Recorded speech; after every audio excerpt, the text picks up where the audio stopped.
हर छोटा बदलाव बड़ी कामयाबी का हिस्सा होता है। छोटे बदलाव, small changes are the most important changes. Generally हमें यह लगता है कि कुछ बड़ा करने के लिए you have to make big changes. No, big changes practically possible भी नहीं है। इट इज़ बेटर कि आप धीरे धीरे चीज़ों को चेंज करें, ग्रेजुअली चीज़ों को चेंज करें। अगर आपका विल पावर एक्स्ट्रा ऑर्डिनरी है then of course big changes are for you guys. लेकिन ऐसे लोग कितने होंगे? बहुत ही कम। रियलिस्टिकली अगर आप अपना इवेल्युएशन करेंगे then you will find that most of us are average, और इसमें कोई गलत बात नहीं है। If you are average, if you are not extraordinary, that's totally fine. दुनिया में बहुत सारे एक्स्ट्रा ऑर्डिनरी लोगों ने कुछ हासिल नहीं किया है, लेकिन एवरेज लोगों ने मेहनत करके कंसिस्टेंसी से बहुत सारी चीज़ें हासिल कर ली है। तो if you are an average, it's okay. तो छोटे बदलावों की मैं एक आपको बात बताऊं तो छोटे बदलाव जो होते हैं उसको इम्प्लीमेंट जब करते हैं तब वो इतने पेनफुल भी नहीं होते। दूसरी चीज़, ग्रेजुअली आप अनुभव के साथ साथ बहुत सारी चीज़ें जो हैं वो सीखते जाते हैं, तो that is also a benefit of gradual change या फिर छोटे छोटे स्टेप्स। एंड छोटे स्टेप से होता यह है कि अगर आपका फर्स्ट जो स्मॉल स्टेप है, अगर वो राइट स्टेप है, अगर वो की स्टोन हैबिट को चेंज करने वाला स्टेप है। ना व्हाट इज़ अ की स्टोन हैबिट? की स्टोन हैबिट एक ऐसी आदत होती है कि अगर आप इस एक आदत को चेंज कर दें तो बाकी के पूरे दिन के ऊपर या फिर पूरे हफ्ते के ऊपर, महीने के ऊपर या फिर आपके पूरे जीवन के ऊपर इसकी इम्पैक्ट, पॉजिटिव इम्पैक्ट आपको देखने को मिलेगी। आई एम श्योर आप में से बहुत सारे स्टूडेंट्स जो हैं उनकी ये आदत होगी कि सुबह उठकर first thing that you do in the morning is आप अपना स्मार्टफोन निकालते हैं और स्मार्टफोन के ऊपर सोशल नेटवर्किंग साइट्स, चाहे वो इंस्टा हो, चाहे एफ बी हो, चाहे आपका व्हाट्सएप हो, whatever इट इज़, अलग अलग नाम हो सकते हैं अलग अलग ऐप्स के, but many of you are checking your social networking sites first thing in the morning. और अगर आप कैलकुलेट करें then you will find that I am talking about an average. मैं एवरेज अगर निकालूं तो आई कैन सेफली से कि 20 मिनट्स हर रोज आपके दिन की फर्स्ट 20 मिनट्स जो हैं वो आप किससे स्टार्ट करता है? You start with social networking site. तो ये छोटा सा बदलाव अगर आप करें, आपका फ़ोन जो है रात में सोने से पहले, don't keep your phone next to your bed, keep it in your cupboard. कहीं पर ऐसी जगह पर रख दीजिए कि सुबह उठकर वो फ़ोन तक पहुंचने के लिए it may take you let's say 10-15 seconds. और ये एक छोटा सा चेंज आपके जीवन को चेंज कर देगा। ये कीस्टोन हैबिट जो है वो अगर आपने अडॉप्ट कर ली then you can make a big change. What you can do for the first 20 minutes, आप पर्सनली मुझे पूछे तो I would say do something physical, चाहे वो एक्सरसाइज हो, चाहे योग हो, वॉकिंग करना, जो भी आपको फिट बैठता है, डू दैट थिंग। और ये बात मैं सिर्फ यहाँ पर मोटिवेशन के तौर पर नहीं बता रहा हूँ, इसका एक बहुत ही डीप कनेक्शन है आपकी प्रिपरेशन के साथ। That's why I am talking about this thing. आज सैटरडे है तो मुझे थोड़ा एक्स्ट्रा वक्त मिला है, तो आई थॉट के इस समय का इस्तेमाल जो है वो आपकी प्रिपरेशन टिप के ऊपर कुछ डिस्कशन की जाए। The reason I am saying this is कि अगर आप हर रोज़ ये चीज़ करेंगे तो एटलीस्ट आप दिन में 20 मिनट सेव कर पाएंगे। 365 डेज के साथ 20 मिनट को कैलकुलेट करके देखिएगा कितना बड़ा आंकड़ा आपको, कितने सारे दिन आपको मिल जाएंगे। द अदर थिंग इज़ कि जब आप अपनी की स्टोन हैबिट बदलते हैं तो मीन्स जो की स्टोन हैबिट आप फॉर्म करते हैं, जो गंदी आदत बदल कर एक नई आदत एडॉप्ट करते हैं, तो धीरे धीरे आपका कॉन्फिडेंस बढ़ता जाएगा। और ये जो कॉन्फिडेंस है, ये जितने भी आप काम कर रहे हैं, जितने भी सब्जेक्ट्स पढ़ रहे हैं, ये सारी चीज़ों के ऊपर इसकी पॉजिटिव इम्पैक्ट देखने को मिलेगी। आप एक महीना इसको ट्राई करके देखिए, you will not have words to thank me. So that's everything as far as preparation tip is concerned. आज 18 सितंबर 2021 है, दिन है सैटरडे। आज हमारे टेबल के ऊपर एक ही टॉपिक है। ये 3 अलग अलग आर्टिकल्स हैं। एक आईबीसी के ऊपर है और 2 बैड बैंक्स के ऊपर है या फिर बैड लोन के ऊपर है। बट ओवरऑल ये तीनों टॉपिक्स जो हैं वो एक ही चीज़ के ऊपर है, इट्स अबाउट आवर इकोनॉमी। तो we are going to talk about one topic in detail today. It's going to be bit different. Generally हम 3-4 अलग अलग टॉपिक्स को कवर करते हैं। Today it's going to be one topic and we are going very deep into it. Lecture को दूसरे students के साथ अभी शेयर कर दीजिए। और कल आप में से बहुत सारे लोगों ने आंसर्स पोस्ट नहीं किए, I am not happy with that thing at all. अगर आप यूपीएससी की प्रिपरेशन कर रहे हैं तो स्टडी IQ की टीम ने मिलकर एक स्मार्ट कोर्स डिज़ाइन किया है। It's a complete online smart course. आप घर बैठकर, you don't have to step out of your house to go somewhere, कोई सिटी में चले गए, दिल्ली चले गए, you don't have to go there. आप अपने घर बैठकर आपके घर के कंफर्ट में यूपीएससी की प्रिपरेशन जो है वो कर सकते हैं। कोर्स के interesting features, subjects, demo video, prize, ये सारी चीज़ें जानने के लिए या तो studyiq.com पर जाइए या फिर हमारा मोबाइल ऐप डाउनलोड कर लीजिए। It's available on Google play store. IBC, insolvency and bankruptcy code, that is IBC। और ये आर्टिकल बिजनेस लाइन न्यूज़पेपर का है। ये हिंदू का ही एक फाइनेंशियल न्यूज़पेपर है। बिजनेस लाइन हिंदू ग्रुप का फाइनेंशियल न्यूज़पेपर है। तो इंसॉल्वेंसी एंड बैंक्रप्सी कोड को 5 साल हो चुके हैं और इंसॉल्वेंसी एंड बैंक्रप्सी कोड को एक लैंडमार्क रिफॉर्म का नाम दिया गया है। एक ऐसा बदलाव, जनरली हम कहते हैं एक बहुत बड़ा बदलाव, बट अभी हमने देखा बहुत बड़े बदलाव जो हैं वो उतने सही नहीं रहते। But anyway, we are not talking about our personal development here, we are talking about this new system.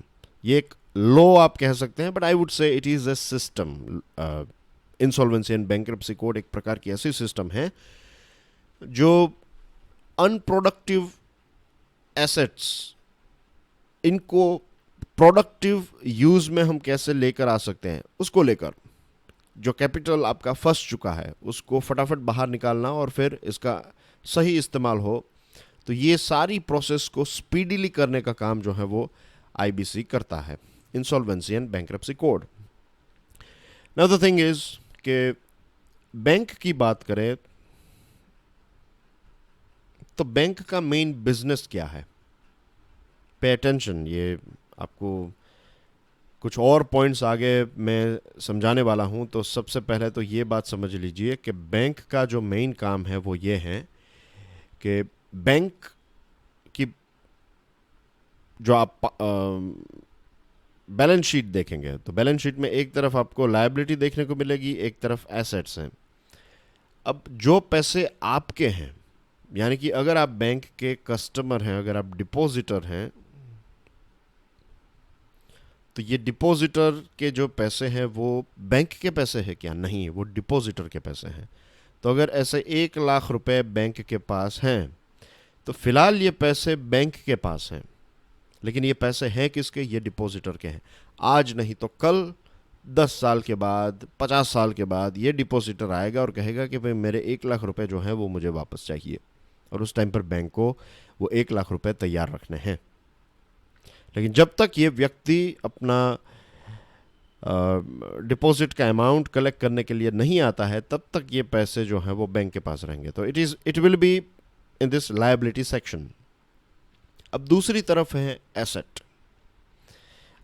Bank का एक डिपॉजिटर है, एक व्यक्ति जो है वो बैंक का दूसरा कस्टमर है। ये भी कस्टमर ही है बैंक का, लेकिन ये व्यक्ति ऐसा है जिसने बैंक से लोन ली है। तो अब ये 1 लाख रुपए की अगर इस व्यक्ति ने लोन ली है, तो ये लोन जो है, ये लोन के 1 लाख रुपए किसके हैं? ये लोन के 1 लाख रुपए जो हैं ये बैंक के हैं। This is called banks asset. ये बैंक की कैपिटल है, ये बैंक का कैपिटल है।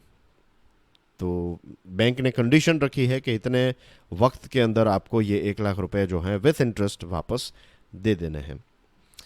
नाउ जस्ट इमेजिन कि बैंक ने ये 1 लाख रुपए दिए थे, फॉर वट एवर रीज़न अब ये व्यक्ति पूरे पैसे वापस नहीं दे पा रहा है, और जस्ट इमेजिन कि सिर्फ 1 ही लाख रुपए थे, 1 लाख रुपए ही थे, इसके अलावा और कोई अमाउंट नहीं, और ये 1 लाख रुपए डूब गए, तो फिर इस व्यक्ति की इसके ऊपर क्या होगा? इसके पैसे चले गए।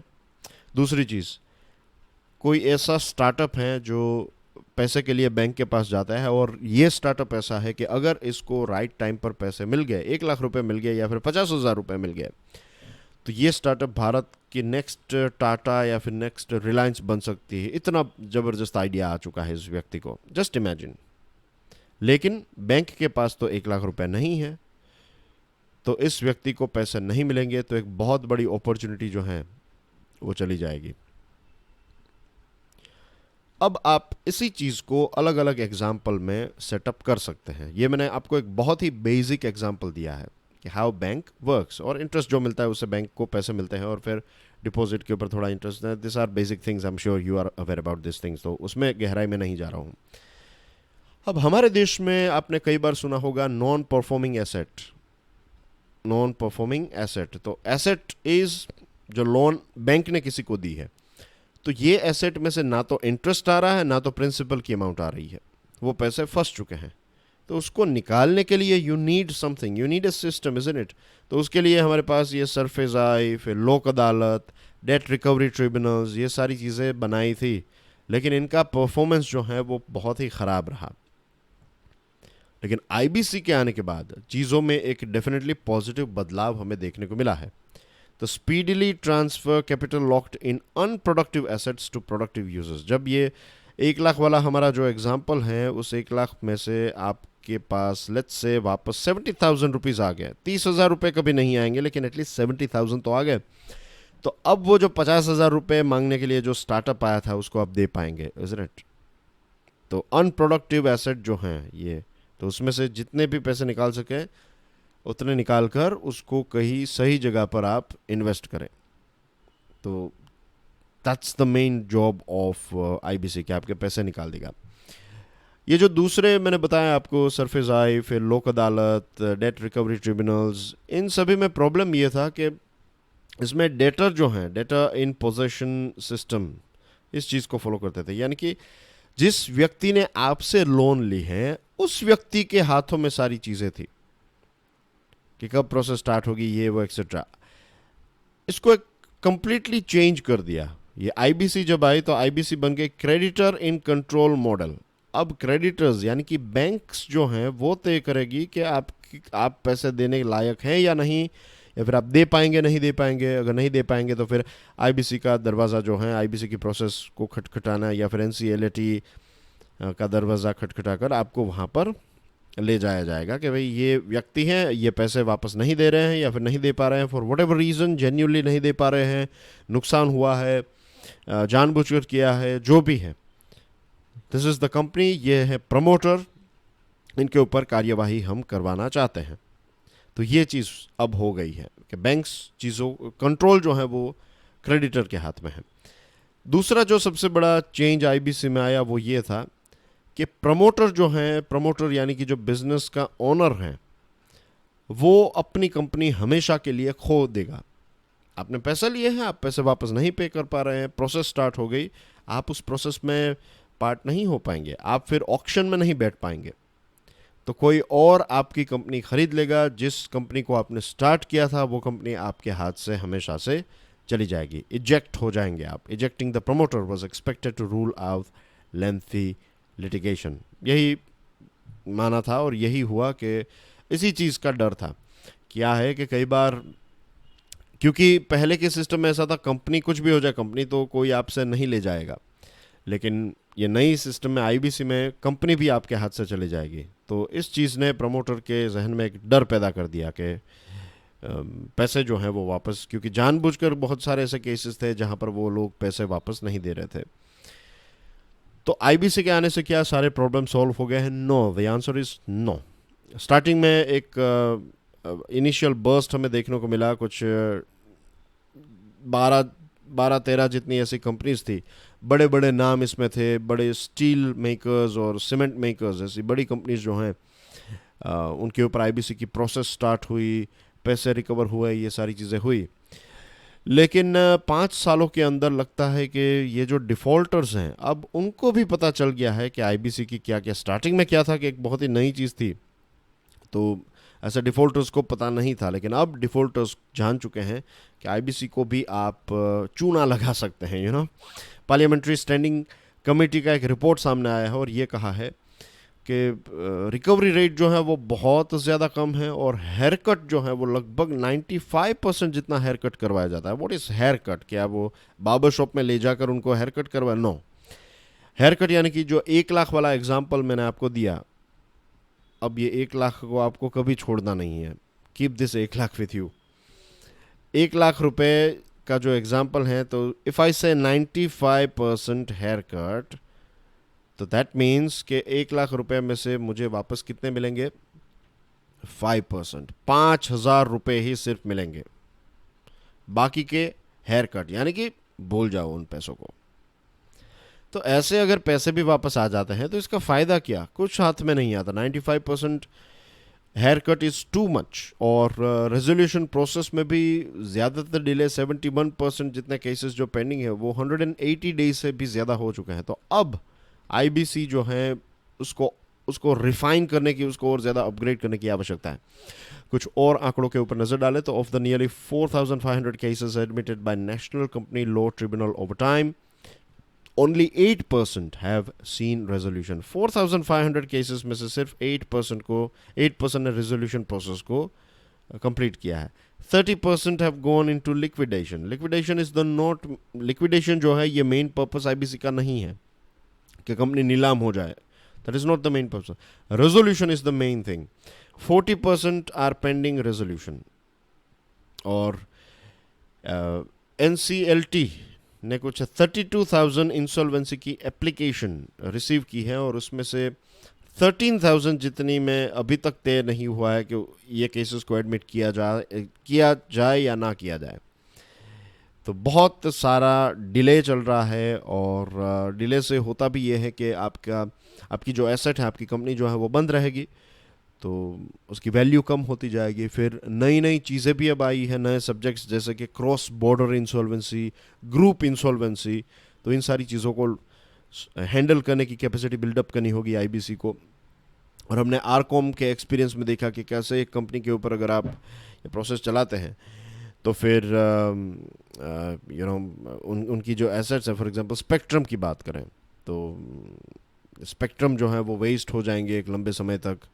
एंड तो इसका भी एक नुकसान है, ओवरऑल देश को नुकसान है इन चीज़ों का। तो ये सारी नई चीज़ों को, मीन्स ये जो नए नए चैलेंजेस आए हैं, जैसे मैंने एक लाइन में आपको बताया कि स्टार्टिंग में लोग, क्योंकि ये नई चीज़ थी तो डिफ़ॉल्टर्स को इसके बारे में इतना पता नहीं था, लेकिन अब आंकड़ों के ऊपर नज़र डाले तो ये लगता है कि अब उन्होंने कुछ लूपहोल्स जो हैं वो ढूंढ लिए हैं। तो what we need to do is कि अब आईबीसी की जगह पर कोई और चीज़ को लेकर आना है, नो, आईबीसी अच्छा है।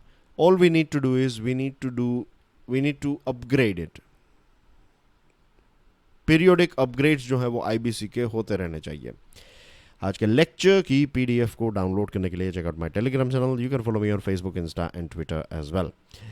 अब ऐसी ही एक चीज़ जो बैड लोन है या फिर नॉन परफॉर्मिंग एसेट्स हैं, उनको सॉल्व करने के लिए इकोनॉमिक टाइम्स का एक आर्टिकल है, step forward for bad loan resolution.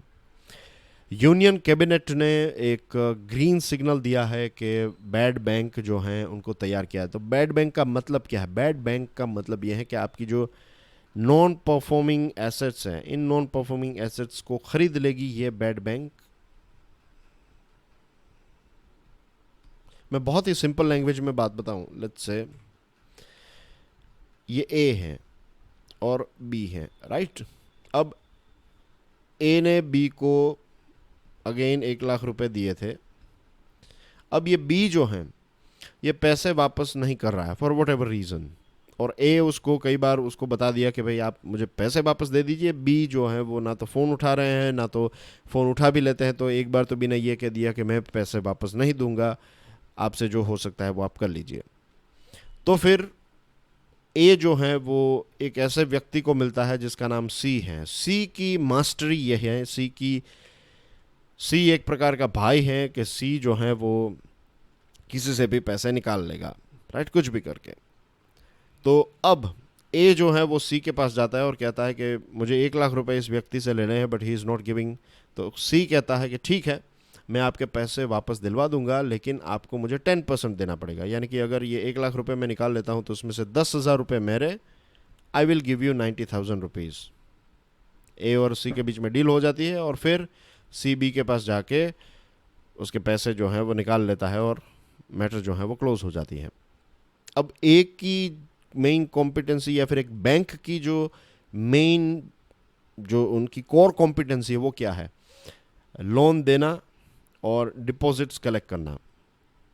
Right. फिर लोन में से जो इंटरेस्ट आता है उसमें से थोड़े पैसे अपने पास रख के, अपना खर्च निकाल के, प्रॉफिट रख के, बाकी के पैसे जो है वो उसका इंटरेस्ट डिपॉजिटर को दे देता है। तो डिपॉजिटर को जो इंटरेस्ट दिया जाता है और जिनको लोन दी गई है उनसे जो पैसे मिलते हैं उसके बीच की जो गैप है, that is the profit of A bank. तो बैंक का मेन काम ये है। बैंक का काम रिकवरी करना नहीं है, बैंक का काम ऐसे डिफ़ॉल्टर्स के पीछे भागना नहीं है। बैंक के जो स्टाफ होते हैं उनकी इतनी कोई ख़ास एक्सपर्टीज़ इन चीज़ों में नहीं होती है। तो सरकार ने यह तय किया कि एक दो कंपनीज को सेटअप किया जाए। उसमें से एक कंपनी का नाम है national asset reconstruction company limited, national asset reconstruction company limited. और ये एक प्रकार की बैड बैंक है। ये नॉन परफॉर्मिंग एसेट्स जो हैं वो बैंक से ख़रीद लेगी, यानी कि आपकी किताब के ऊपर लिखा है कि इतने इतने लोगों से पैसे लेने हैं, कोई बात नहीं, मुझे वो किताब दे दीजिए, I will look after this people. बदले में स्टार्टिंग में ही ये जो NARCL हैं, वो अगर एक बैंक को किसी कंपनी से 1 लाख रुपए लेने हैं तो ऑन द स्पॉट ये 15,000 रुपये जो हैं उनको दे देगी बैंक को। ये NARCL 15,000 रुपीज़, यानी कि आप समझ लीजिए कि 15% जितना अमाउंट जो है वो ऑन द स्पॉट दे देगी कि ये लीजिए 15,000, बाकी के पैसे जो हैं वो हम आपको बाद में दे देंगे। तो ये जो NARCL है ये एक स्टेट रन फाइनेंशियल इंस्टीट्यूशन है। कैनरा बैंक जो है, कैनरा बैंक का 51% स्टेक है इसमें, तो it is A government company. और स्टार्टिंग में NARCL जो है उसका टारगेट है 2 लाख करोड़ रुपए, लेकिन वो 90,000 के फेजेस मीन स्टार्टिंग के फेज में 5 साल की बात है। उसमें से टोटल 2 लाख का टारगेट दिया गया है NARCL को, तो उसमें से 90,000 करोड़ के डेट से ये स्टार्ट करेगा कि अलग अलग बैंक्स के टोटल किसी के 10,000 लेने, किसी को 20,000 करोड़ लेने, किसी को 30,000 करोड़ लेने, तो इसका टोटल होकर 90,000 जितने अमाउंट से ये स्टार्ट करेगा, फिर धीरे धीरे आगे बढ़ता जाएगा। ओके, तो so far things are clear now. जैसे मैंने आपको बताया कि it will pay up to 15% of the agreed value for the non performing assets in cash to public sector banks, while the remaining 85% will be offered as securities receipts। Again थोड़ी बात यहाँ पर करना चाहूँगा। 1 लाख रुपए थे, उसमें से एग्री हुआ कि मान लीजिए कि पूरे तो कभी नहीं होते, बट लेट्स से कि ये जो बैंक है उसको ये कह दिया कि हम आपको 1 लाख रुपए जो है वो वापस दिलवा देंगे। तो ये लीजिए 15,000 रुपीज़, ये स्टार्टिंग में 15,000 दे दिए, प्लस बाकी की जो अमाउंट है इस अमाउंट की सिक्योरिटी रिसिप्ट्स दे दी, यानी कि सरकार की तरफ से गारंटीड पेपर दे दिया कि ये रहे आपके पेपर के ऊपर 85,000 रुपीज़। तो बैंक को क्या हुआ, अब बैंक के पैसे जो हैं वो छूट गए, बैंक इज फ्री नाउ। अब जो प्रॉब्लम है जो सॉल्व करना है वो किसको करना है, इस कंपनी को करना है। तो बैंक क्या करेगी, bank will focus on its core competency. ये सारी चीज़ों के पीछे भागना, ये सारी चीज़ें बैंक का अब हेडेक नहीं है। और जैसे पैसे रिकवर होंगे उन पैसों में से फिर ये सिक्योरिटी रिसिप्ट्स जो हैं उसके लिए जो एक सिक्योरिटी रिसिप्ट दी है तो ये उसमें से फिर रिकवर हो जाएगा। सिंपल इज इट कि अगर जो पैसा रिकवर हो गए आपके, तो आपने जो बैंक को सिक्योरिटी रिसिप्ट दी है तो उस रिसिप्ट के पैसे आपके पास मिल गए। और इन केस अगर लेट्स से 1 लाख रुपए लेने थे आपने, 1 लाख रुपए बैंक को 15% दे दिया, बाकी की सिक्योरिटी रिसिप्ट्स दे दी। और इन केस अगर NCLT ये जो नेशनल एसेट रिकंस्ट्रक्शन कंपनी के पास अगर for what ever reason 1 lakh रुपए नहीं आते और 90,000 रुपीज़ ही वो रिकवर कर पाते हैं, तो बाकी के 10,000 का नुकसान तो that will be looked after by government. Government ने एक एश्योरिटी दी है, सिक्योरिटी दी है गवर्नमेंट ने कि अगर कोई शॉर्टफॉल होता है तो फिर चिंता मत कीजिए, 10,000 रुपये हम आपको दे देंगे, आप अपना काम करते रहिए। तो दो कंपनी सेटअप की है, उसमें से दूसरी जो है वो है India debt resolution company limited, IDRCL। IDRCL जो है NARCL ये चीज़ें लेकर आएगी, और जैसे ही ये कंपनी IDRCL को दी जाएगी, कोई एसेट दिया गया, लेट्स से कि कोई एक कंपनी इनको दी गई, ये NARCL ने किसी कंपनी का कब्जा लेकर इस IDRCL को दे दिया, तो फिर IDRCL का स्टाफ जो है they will look after that new company. वो अच्छे से हैंडल करेंगे कि कौन कौन सी चीज़ों को कितने में बेचा जा सकता है, क्या इस कंपनी को स्टार्ट करके इसको आगे चला के फिर थोड़ी अगर चलने लगे उसके बाद पूरी की पूरी कंपनी को बेचा जाए और उसके बाद पैसा रिकवर किया जाए, तो क्या ये बेस्ट होगा। तो जो भी रेजोल्यूशन की प्रोसेस है वो इम्प्लीमेंटेशन करने का काम जो है वो IDRCL करेगी। That bad loans would be transfer to patient capital that can resolve them over 5 years। ये 5 सालों के अंदर फिर रिजोल्व किए जाएंगे, या तो कंपनी को बेचा जाए या फिर उसका सामान बेचा जाए, जो भी है that will be implemented by RDCL।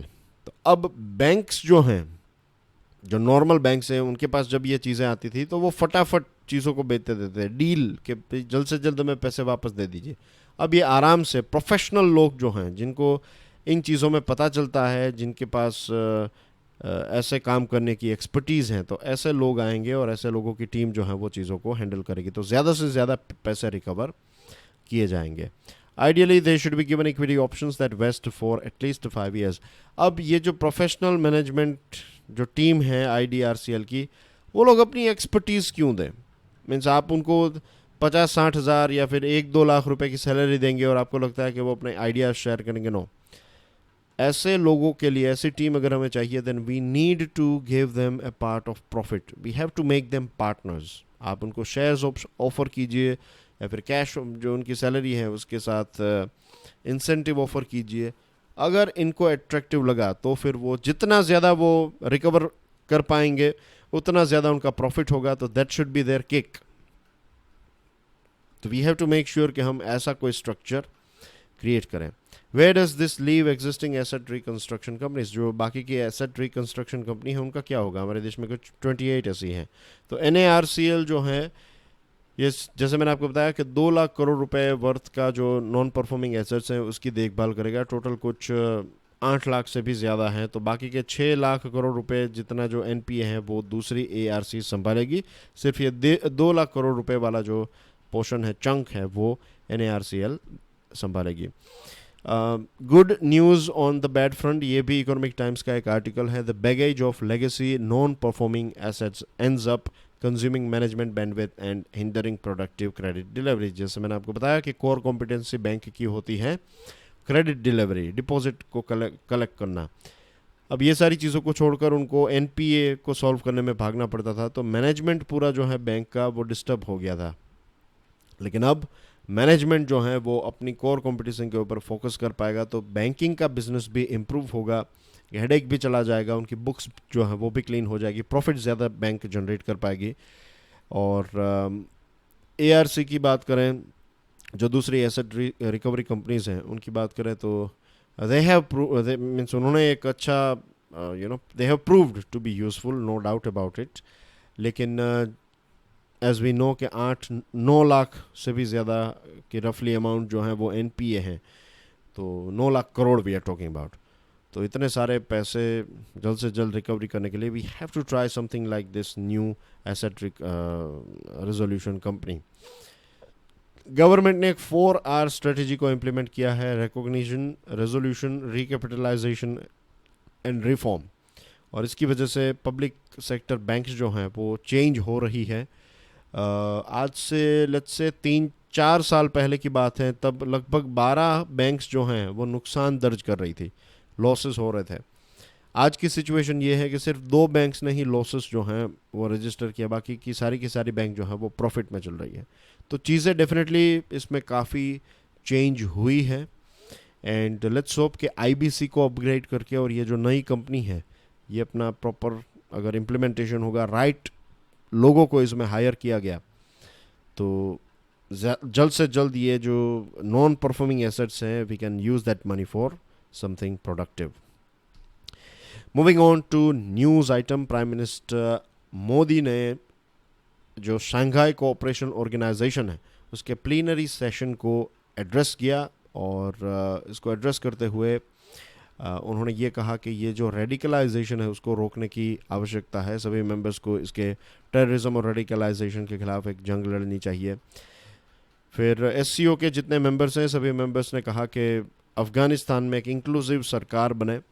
Amit Shah जो हमारे होम मिनिस्टर हैं उन्होंने कहा है कि team at central level is moving ahead with comprehensive vision which includes development for all. सबका विकास जो है इसको करने के लिए सेंट्रल गवर्नमेंट की पूरी टीम काम कर रही है। फाइनेंस मिनिस्टर निर्मला सीतारमन जी ने कहा कि जो GST काउंसिल के सामने प्रपोजल आया था कि पेट्रोल और डीजल को GST के तहत लाया जाए, तो GST काउंसिल ने इसको रिजेक्ट कर दिया है। एग्रीकल्चर मिनिस्टर ने ये कहा कि गवर्नमेंट नेसेसरी स्टेप्स उठा रही है ताकि न्यूट्रिशन सिक्योरिटी को हम फूड सिक्योरिटी के साथ साथ अचीव कर सकें। It's a matter of pride for our country. कितने सारे वर्ल्ड रिकॉर्ड कल हमने तोड़े। 2 करोड़ डोजेस एडमिनिस्टर किए गए, 2 करोड़ से भी ज़्यादा टू बी ऑनेस्ट। और कल प्राइम मिनिस्टर मोदी साहब का 71st बर्थडे भी था, तो happy birthday to our dear prime minister. और उनके बर्थडे के दिन पर यह रिकॉर्ड अचीव किया है, तो it's amazing, it's smashing. Central government ने 2427 करोड़ रुपीस रिलीज़ किए हैं 11 स्टेट्स की अर्बन लोकल बॉडीज़ के लिए। धर्मेंद्र प्रधान साहब ने कुशल आचार्य अवार्ड्स 2021 के जो हैं वो 41 स्किल ट्रेनर्स को दिए। और इसके अलावा भी कुछ दूसरी न्यूज़ आइटम्स हैं, तो आप प्लीज़ इनको देख लीजिएगा। कल जो प्रश्न पूछा था उसका आंसर आपकी स्क्रीन के ऊपर है। और बहुत कम लोगों ने कल आंसर्स दिए हैं, तो may I know the reason why कि इतने कहाँ पर आप बिजी थे और क्यों आंसर्स नहीं दिए। अगर नहीं दिए, आंसर नहीं पता था, then you need to google it, isn't it. तो ये जब मैं आपको बताऊं तब आप आंसर पोस्ट करते हैं। Please get rid of this attitude. अब आप कोई आप में बच्चा नहीं है, right. There are few students जो 11th-12th के स्टूडेंट्स हैं, मुझे मैसेजेस मिले हैं कि स्कूल लेवल के स्टूडेंट्स भी इसको देखते हैं, बट मैं आपको नहीं बता रहा हूँ। आई am talking about those adults जो 21-22 प्लस हैं। I know 18+ is an adult, but I am talking about those people जिनकी कॉलेज या तो ख़त्म होने को है या फिर ख़त्म हो चुकी है, जो फुल टाइम तैयारी कर रहे हैं। तो my question is to you guys, where are you? कहाँ खो गए? कि अभी मैंने देखा कंसिस्टेंटली ड्रॉप हो जाता है। आज बहुत सारे लोग आंसर्स देंगे, फिर कुछ दिनों के बाद अगेन बैक टू नॉर्मल। तो this is not healthy sign. जैसे मैंने कई बार बताया है, this things are for your research. आपको इसको रिसर्च करना है, ये सारे टॉपिक्स हैं आपके लिए। तो यहाँ पर जो भी आंसर आ रहा है, तो डोंट जस्ट थिंक अबाउट कि ये answer, think about aviation industry के, डोमेस्टिक एविएशन इंडस्ट्री में कंपनीज बंद क्यों हो रही है, लॉकडाउन के टाइम पर उनकी क्या सिचुएशन हुई थी, ये सारी चीज़ों के बारे में सोचिए। एनीवे, कल संडे है, तो कल हम नहीं मिलेंगे। Now I will directly meet you on Monday. और मेरा ये प्लान है फ्रॉम मंडे आपको ये लेक्चर जो हैं वो 8 बजे मिल जाए। Every Monday, every day 8 AM sharp 8 AM आपको ये लेक्चर मिल जाएगा। कभी अगर इलेक्ट्रिसिटी का इश्यू है या फिर इंटरनेट का इश्यू है तो प्लस माइनस थोड़ा बहुत हो सकता है, बट एक महीने में आई विल ट्राई कि आई विल गिव यू, लेट्स से संडेज़ को छोड़ दें तो एक महीने में आपको 25-26 लेक्चर्स में से 20+ लेक्चर्स जो हैं वो 8 AM तक मिल जाए। मेरी कोशिश रहेगी कि 100% मिल जाए, बट ऐसे यू नो के चैनल का भी मुझे काम रहता है, तो sometimes I have to up and down थोड़ा बहुत हो जाता है, but I will promise to deliver it as quickly as possible. लेकिन 8 AM तो डेफिनेटली ठीक है। तो see you on Monday, enjoy your studies, God bless you all, जय हिंद।